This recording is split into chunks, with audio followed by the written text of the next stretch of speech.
Llanes, no hay en ese sentido más, yo creo que más memoria y más recuerdo, o más obligación con la memoria y el recuerdo que recordar a Veneranda Manzano, ¿no? Estamos hablando de una mujer que yo creo que a todas luces fue rompedora, que hay que recordar, maestra de la República, una mujer que ya había vivido la emigración previamente, que luego tuvo un clarísimo compromiso político aquí en el PSOE de Llanes, con los socialistas llaniscos, a los que llegó a representar en el Congreso de los Diputados entre 1933 y 1936, e incluso fue compromisaria para la elección del nuevo presidente de la República, como era Manuel Azaña, ¿no? Y luego hay que decir que también con una trayectoria sindical importantísima, llegó a presidir lo que fue el Sindicato de Trabajadores de la Enseñanza de UGT a nivel nacional durante la Guerra Civil. Una mujer que vivió en el exilio, que conoció de primera mano lo que fue aquel olvido obligado de tantas personas que tuvieron que salir para salvar su vida. Por eso recordarla es también una forma de permitir que la memoria no se pierda. Acaba de aprobarse la Ley de Memoria Democrática. Parece mentira que 40 y pico años después de aprobada la Constitución, 44 para ser exactos, nos encontremos con que todavía hay partidos que niegan la necesidad del recuerdo, de la memoria, de poner en valor lo que hemos sido, de lo que sufrieron tantos de nuestros conciudadanos simplemente por tener ideas favorables a la libertad y la democracia durante aquella larga noche del franquismo, ¿no? Y por eso esta ley de memoria democrática tiene mucho que ver con Veneranda Manzano, porque nos permite ponerla en valor, nos permite saldar nuestras deudas con la memoria también. Y nos permite que un personaje, una persona excepcional en la historia llanisca y asturiana, pero también de España, no caiga, no forme parte de ese baúl del olvido que tantas veces va amontonando lo que son recuerdos que se van perdiendo. Y por otro lado, yo como socialista asturiano no puedo decir más que me siento muy orgulloso de ella, de su figura, de lo que significó como mujer comprometida. Hoy parece que las mujeres en política ya es algo habitual, ¿no? Pero no hay que olvidar que los primeros gobiernos, incluso el actual sistema democrático, las mujeres apenas tenían representación política. Y Veneranda Manzano fue una de aquellas rompedoras, de aquellas primeras mujeres diputadas que yo creo que hicieron una buena defensa de los derechos de las mujeres. Así que también nos sirve para reivindicar que la igualdad no puede ser flor de un día. La igualdad entre mujeres y hombres es una conquista que tenemos que seguir luchando siempre. En fin, que merece la pena recordar, que merece la pena sentirnos orgullosos de Veneranda Manzano y de su ejemplo, y que merece la pena que la tengamos muy presentes a través de actos de recuerdo como este que estamos haciendo. El hecho de que Veneranda nazca a fines del siglo XIX y que muera a fines del siglo XX quiere decir que representa, digamos, todo el siglo XX. Y podemos seguir el siglo XX español siguiendo los pasos de Veneranda, ¿no? Ella es una mujer peculiar, de hecho estudia magisterio, que no es lo habitual a principios de siglo, y comienza a ejercer el magisterio, yo creo que hacia 1915, puede que unos años antes, comienza a ejercer el magisterio en Caso, a donde por cierto se trasladaba en caballo, decía que era muy buena amazona, ¿no? Pero luego se casa y se marcha para Cuba. En Cuba pasa 10 años, vuelve en 1927 a España y ya, una vez que vuelve, milita en organizaciones contra la dictadura y contra la monarquía. Ya en ese sentido ella es manifiestamente republicana. Pasa a militar en el sindicato de la enseñanza de la UGT, socialista, FETE, en alguna otra organización, y en 1931 ingresa en el PSOE. Entonces eso ya va a ser una militante socialista desde entonces. El comienzo de su compromiso político y sindical tiene lugar en el Concejo de Llanes durante los primeros años de la Segunda República Española. La joven Veneranda Manzano, maestra en Vidiago, participaba en reuniones y encuentros esperanzada en la buena nueva democrática que prometían las noticias, en la libertad y justicia social que traería el nuevo régimen.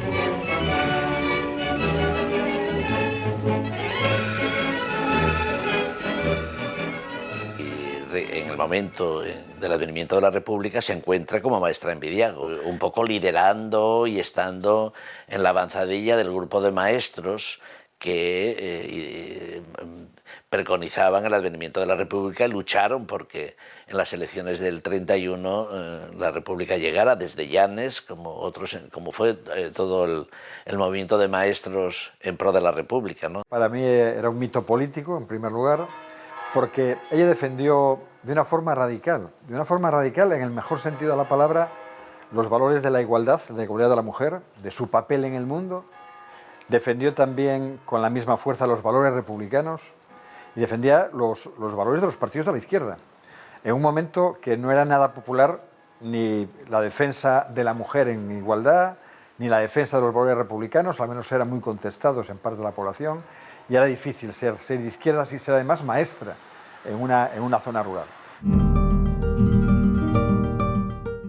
El alcalde monárquico de Llanes, servidor de la dictadura, reprende la actividad política de Veneranda y ello motiva una valiente réplica de la profesora en El Pueblo, 25 de abril de 1931, con el artículo ¿Por qué soy republicana? El artículo que escribió en El Pueblo, de alguna manera contesta en ese artículo a la posición del caciquismo llanisco representado por el anterior alcalde y sobre todo por el gran cacique local que era Paco Saro, ¿no? Entonces, de alguna manera, yo creo que Paco Saro debió de llamarle la atención por alguna cosa y entonces ese fue la puesta de largo de ella, ¿no? Liderando, ¿no? En ese artículo ¿Por qué soy republicana? Soy madre y soy maestra. Poseo los dos títulos más nobles que puede ostentar una mujer. En mis entrañas se formaron vidas con sangre de mi sangre. En mis escuelas plasmo porvenir en almas infantiles. Forjo vidas de carne y de espíritu. Madre 2 veces. Esa es Veneranda Manzano, una mujer de ayer, pero también de hoy, que tiene mucho que enseñarnos desde ese ángulo de ser madre y de ser maestra. Una mujer que se basa en los principios nuestros de la condición de las mujeres, feminista siempre y defensora de la igualdad de derechos de clase, se oponía tajantemente a los colegios elitistas y defendía la escuela pública, no los colegios que ella decía elitistas donde les importa más hacer riqueza que dar derechos de formación igual para todos los seres nacidos. En abril de 1933 se celebran las primeras elecciones en las que las mujeres ejercen su derecho a voto.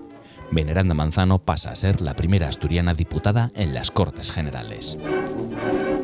Durante la República, el dato más relevante es que va a ser elegida como diputada por la circunscripción de Oviedo. Lo hablábamos antes, es muy interesante saber que de las 5 primeras diputadas que hay en España, 2 era Matilde de la Torre, ¿no? y Veneranda Manzano son por la circunscripción de Oviedo. En este sentido, el movimiento feminista podría reivindicarlo como algo, en fin, que esta es una ciudad feminista en ese sentido, ¿no? No repite como diputada, pero va a ser compromisaria a la hora de elegir al presidente de la República en 1936, Manuel Azaña, ¿no? Yo quiero destacar, porque lo valoro muchísimo, la manera de hacer política que tenía Veneranda Manzano. Si nos fijamos en las bases de todas sus intervenciones, Veneranda Manzano desdeña los patrones patriarcales, androcéntricos. Veneranda Manzano es una política que ya en su momento y siempre durante toda su larga vida, que fueron 99 años, fundamenta su quehacer, sus consideraciones en el ser madre y dice, por ejemplo, algo de plena actualidad en nuestra época, que quiere que no haya más mujeres que pierdan a sus hijos por estúpidas campañas guerreras. En octubre de 1934 tiene lugar el estallido de la Revolución en Asturias. Veneranda no participa, pero es detenida por la Guardia Civil.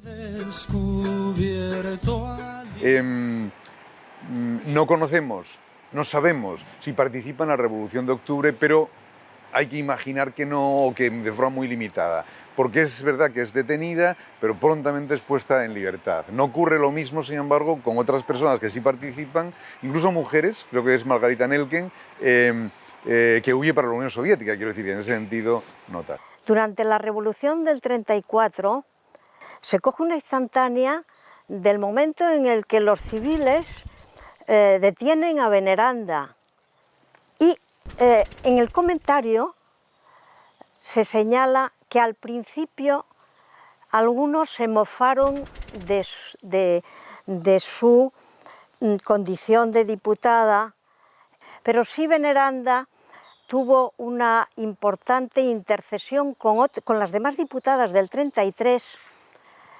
Fueron a ver al entonces presidente de la República, Lerroux, para intercederle que no condenados a muerte como González Peña fueran eximidos de ese castigo. Veneranda encabeza, aquí en Oviedo, encabeza la solidaridad contra las penas de muerte. Primero la pena de muerte de Ramón González Peña, que se indultó, la pena de muerte contra Teodomiro Menéndez, que era también compañero suyo de partido, que también se indultó, y a favor también de una, que eso no lo he visto en ningún libro hasta ahora, de Jovita, que es la mujer de Teodomiro Menéndez. En 1936, la primera reacción de Veneranda tras el golpe militar de Franco es poner a salvo a sus hijos en Francia y volver a España, donde ocupa durante esos años cargos en Asturias, Barcelona, Valencia y Castellón. Asimismo, es elegida secretaria general de la Federación Española de Trabajadores de la Enseñanza, FETE-UGT, a la que pertenecía desde 1931. Sufre personalmente el horror de la guerra civil con el fusilamiento de su hermano y la muerte en bombardeo de su marido. Cuando estalla la guerra, Veneranda evidentemente se compromete con el bando republicano, pasa a dirigir un centro de educación para niños, hijos de combatientes republicanos, y cuando próxima a caer a Asturias, entonces ya se marcha con sus hijos, 4, y una niña de Beloncio a Francia. Allí los deja y se vuelve a la zona republicana. Durante la Guerra Civil, Veneranda Manzano desempeñó cargos diferentes, algunos de ellos relacionados con la inspección de la enseñanza. También con la enseñanza muy importante es que Veneranda Manzano llegó a ser en esa época, en el 38, secretaria federal de UGT, de la rama de UGT de la FETE, que es la Federación de Trabajadores de la Enseñanza. Tras el fin de la guerra, miles de hombres, mujeres y niños pidieron asilo en Latinoamérica en lo que se conoce como el exilio español. Veneranda Manzano se refugia junto a sus hijos en México y no regresará a España hasta comienzos de los años 70.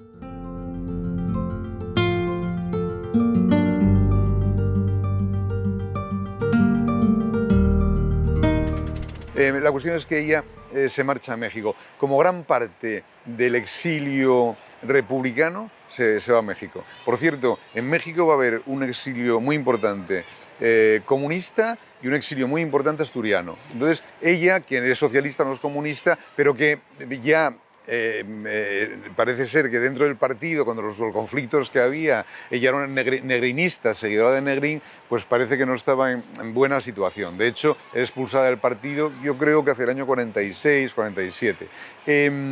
Y en ese momento, estando en México, ingresa acto seguido en el Partido Comunista. En el exilio, después de ella de Francia, pasa a México. No recuerdo ahora mismo en qué expedición, pero ella lógicamente había estado en América y volvió a México. En México le siguió yendo bien. En México, lógicamente, y fruto de la expulsión de los negrinistas, ella acabó siendo militante del Partido Comunista, cosa que después un poco cuando vino pues ya lógicamente volvió otra vez a estar en el entorno de los socialistas, un poco, claro, eran gente ya conocida, gente que ya estaba aquí, eran retornados, exiliados retornados, y era cuando ya el PSOE empezó a gobernar y lógicamente ella era la figura venerable, ya no era la activista política que había sido, era la figura venerable que todo el mundo, bueno, pues cuando veías a Veneranda estabas viendo un mito viviente, ¿no? A sus 40 años padece ceguera por glaucoma, lo que le impide percibir ni siquiera la claridad física de la luz, pero irá desarrollando una inagotable gran capacidad de comprensión y resiliencia durante el resto de su vida. El exilio de Veneranda aún desconozco algunas facetas, pero lo suficiente para saber que siempre estuvo activa con su compromiso político, siempre colaborando y activa con la izquierda. Un dato determinante que lógicamente cambia la vida de Veneranda, pero también demuestra el valor y la fortaleza de esta mujer, es que precisamente al iniciarse el exilio, principios de los 40, se queda ciega. Se queda ciega, es decir, Veneranda va a ser una invidente la mayor parte de su vida y sin embargo, su fortaleza, su compromiso, etcétera, no disminuye. Es decir, ella parece que nos da una lección y viene a decir, ¿no? En un mundo de hombres, yo estoy aquí, trabajo, participo, tal, pero en un mundo de gente que ve, yo, invidente, también estoy aquí, tal. Y sigue colaborando en el exilio con muchísimas organizaciones que allí se encuentran. Durante el exilio permanece activa, al tanto de las reivindicaciones políticas y culturales, participando en ellas y vinculada al PCE durante la etapa de su expulsión del PSOE. En múltiples ocasiones, Veneranda se manifiesta contra la dictadura franquista, en defensa del pacifismo y en apoyo de los movimientos antinucleares. Veneranda está integrada perfectamente en el exilio español, entre los republicanos españoles, y lo siguiente yo diría que es la vuelta a España. Yo creo que antes del 75 ya vuelve. Me recuerdo ahora de un hecho muy importante de lo que eran los buenos oficios de Veneranda Manzano. En el primer gobierno autonómico de Asturias, allá después de la transición, el primer gobierno regional asturiano, me consta que Veneranda Manzano, ya mayor, ciega, pues desplegó sus buenos oficios para conseguir que el primer gobierno regional de Asturias fuera de izquierdas, de confluencia de lo que entonces eran comunistas y socialistas. Fue el enlace entre el Partido Socialista y el Partido Comunista, entre Rafael Fernández, presidente de la preautonomía, entonces preautonomía, y Horacio Fernández Inguanzo, secretario general del Partido Comunista, los reúne en su casa a tomar café a ambos dos para que no haya aquella, que ustedes son muy jóvenes, pero que no, tuvimos una disensión terrible entre los comunistas de un lado, Gerardo Iglesias y otros comunistas, y los que éramos socialistas, para el primer gobierno autonómico de Asturias, ¿no? La tercera internacional casi. Y entonces, pues ella consiguió esa unión.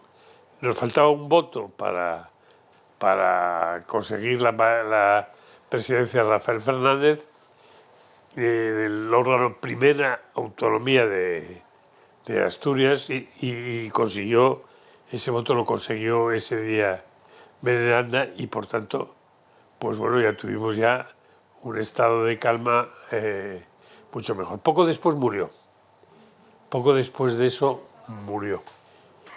Me cabe el honor de reconocer esto a Veneranda Manzano, porque esos buenos oficios que ella desplegó para que no se escoraran hacia el centro o hacia la Unión de Centro Democrático, sino que el gobierno de Asturias fuera de izquierdas, fuera progresista, eso lo seguimos manteniendo en todos los gobiernos autonómicos, hasta hoy en día.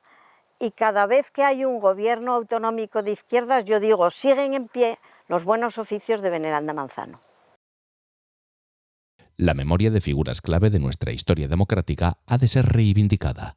Aquellos que ayudaron a promover el voto femenino, la educación libre e igualitaria y combatieron la pobreza y la desigualdad han de tener espacio en nuestra memoria colectiva. Hombre, yo creo que se debe reivindicar primero el hecho de que sea mujer, Veneranda. Eso es, claro, que es mujer en un momento en que la sociedad es tan patriarcal que una mujer es bien vista. Quiero decir, las mujeres no habían llegado nunca al Parlamento o a las Cortes del tipo que fueran.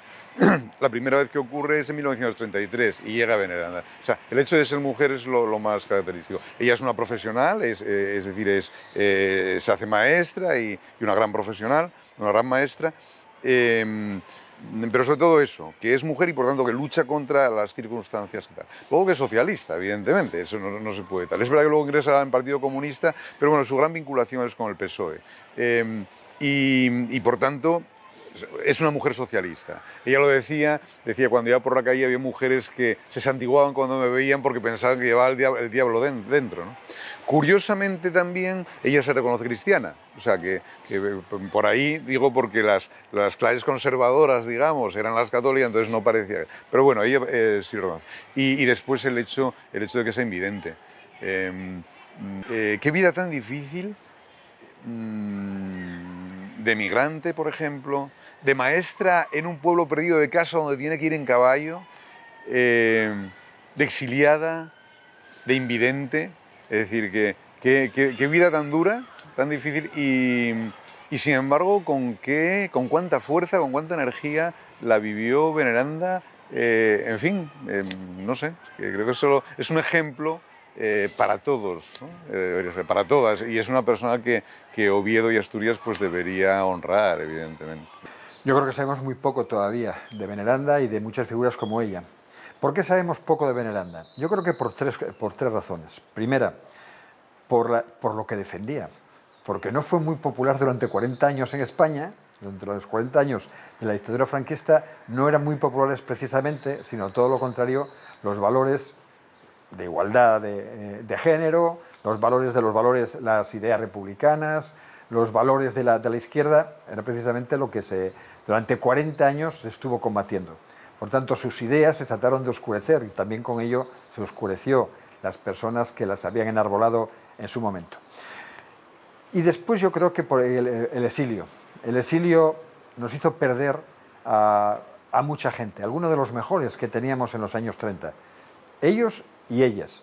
Y seguramente las perdimos más a ellas, porque fue también un tiempo que el papel de la mujer pasó a ser completamente subalterno y cuando se empezó a recuperar la memoria democrática se empezó por los hombres. Por todo ello, yo quería felicitaros por este trabajo porque creo que es imprescindible para la sociedad asturiana, para que además pueda estar orgullosa de que ideas que hoy consideramos muy innovadoras ya estaban presentes en Asturias en los años 30 del siglo pasado.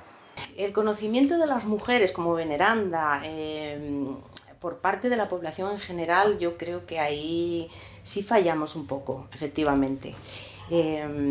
Yo quiero recordar también que, por ejemplo, en Asturias tenemos la ley de recuperación de la memoria histórica que hace un especial hincapié en reconocer, reparar, difundir la labor de las mujeres, no solo que hayan tenido una trayectoria política o profesional reconocida, pero las mujeres en general. Bueno, la Ley de Memoria de 2019 en el Principado de Asturias yo creo que es una ley muy completa, que consiguió además un consenso muy grande parlamentariamente hablando, que es necesario desarrollar. Es una ley relativamente reciente, además que bueno, ha habido un tiempo de paralización por causa de la pandemia y nos quedan muchas tareas por delante por hacer con respecto a esa ley. Como digo, se están empezando a dar pasos, yo creo que pasos muy importantes, actos de reconocimiento. Por ejemplo, además hablando del caso de Veneranda Manzano, yo quiero recordar que el año pasado distribuimos por los ayuntamientos placas en conmemoración de las maestras y maestros republicanos represaliados y uno de ellos precisamente fue el de Veneranda Manzano en uno de los colegios públicos donde ella ejerció. Veneranda Manzano recibe tras su regreso muestras de respeto y admiración. Antonio Masip, en su etapa como alcalde de Oviedo, promueve su elección como hija adoptiva y un colegio público lleva su nombre. En el concejo de Llanes, Antonio Trevín Lombán, durante su primera etapa como alcalde llanisco, rehabilita su figura y memoria histórica y titula con su nombre una de las calles céntricas de la villa. A ello se suma la ciudad de Gijón con una calle en su honor. Toda la historia, el recorrido de Veneranda Manzano es una historia de superación de sí misma. Pues, no tengo palabras para reconocer esta manera de sobreponerse a los castigos tremendos de una dictadura franquista contra los maestros que eran oro puro republicanos.